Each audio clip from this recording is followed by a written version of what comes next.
गुरुवे नमः। तस्मै श्री गुरुवे नमः। बोलो श्री परमहंस दयाल जी महाराज की जय। बोलो सद्गुरुदेव भगवान की जय। बोलो निजातम प्रेम भगवान की जय। आज के आनंद की जय। सब संतों की जय।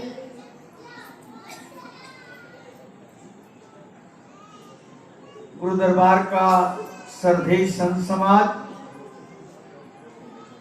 समय को देखते हुए मैं समझता हूं बहुत अच्छे अच्छे सूत्र आपके समक्ष संतों के द्वारा आए, उनको आप जीवन में उतार लें, निश्चित ही आपका कल्याण होगा। चित्तवृत्ति अपने आप में सब फैली हुई है और पुनः आप देखेंगे कि वह सारी एकाग्र होगी और उसी मस्ती में फिर झूमेंगे सारे। तो आइए उस आनंद को किस प्रकार से हमने सार्थक करना है, ये महापुरुष उसी का ही सूत्र आपको दे रहे थे। गुरु दरबार के ज्येष्ठ एवं श्रेष्ठ हमारे परम श्रद्धेय स्वामी ब्रह्मानंद जी महाराज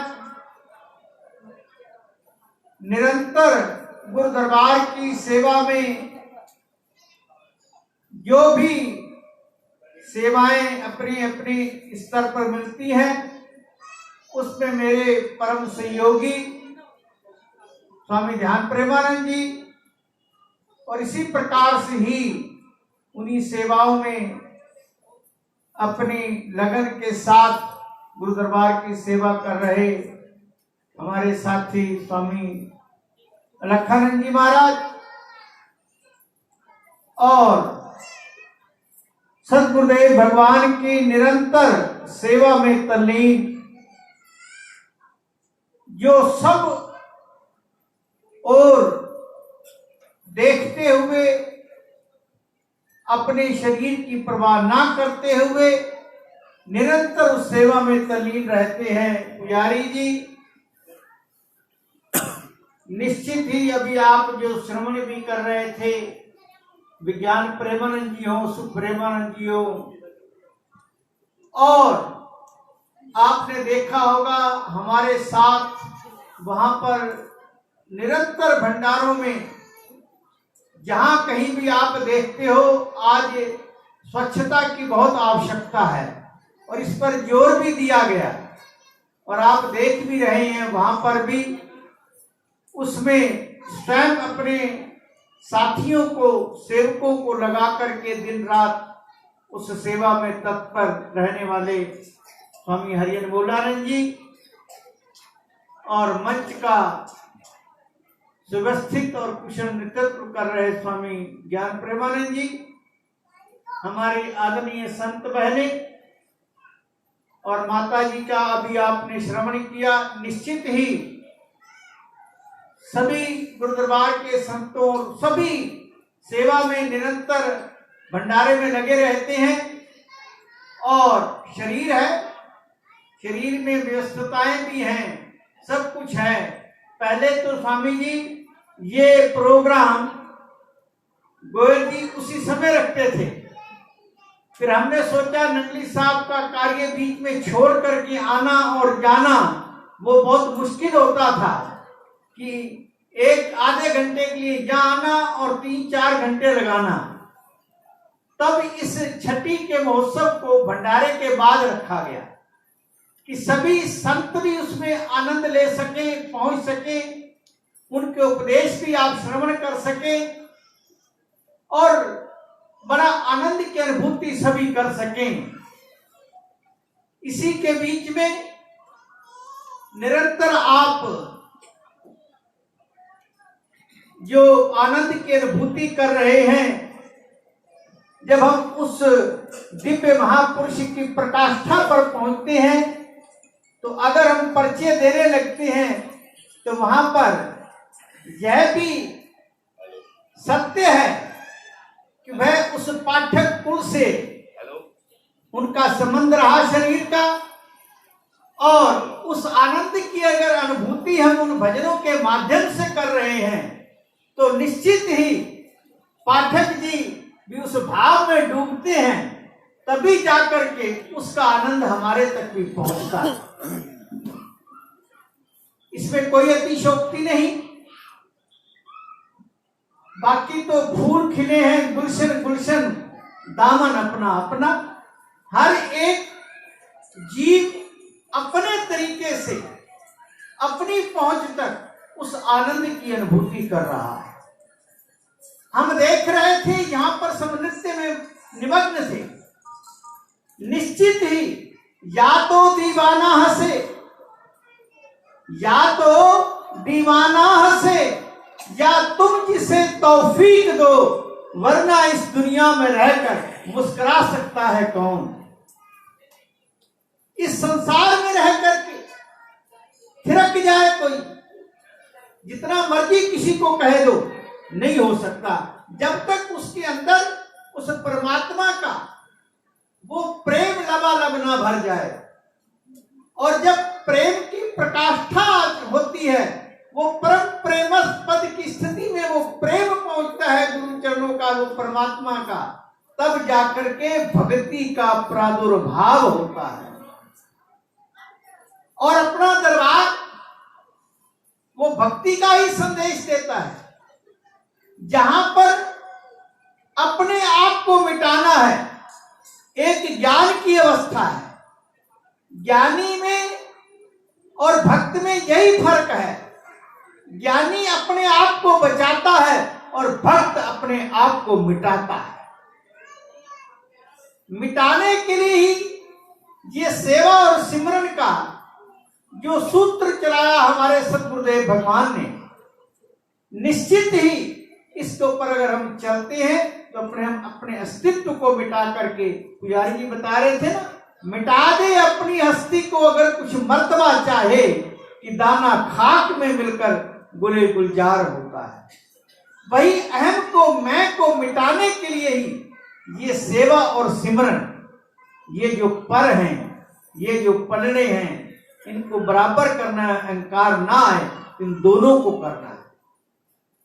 अभी स्वामी जी गोयल जी की बात कर रहे थे कि माता जी वो धन्य हैं। निश्चित ही माता जी का नाम है गीता। उन्होंने वो गीता का ही संदेश दिया, जिसमें वो कर्म योग भी है, जिसमें वो ज्ञान योग भी है, जिसमें वो भक्ति योग भी है। वो सब कुछ जब समाहित होता है तभी इस प्रकार का अनन्य भाव भी भक्त के अंदर उत्पन्न होता है और वह उस साधना में तल्लीन होकर के उस आनंद की अनुभूति करता है। और इस संसार में रह करके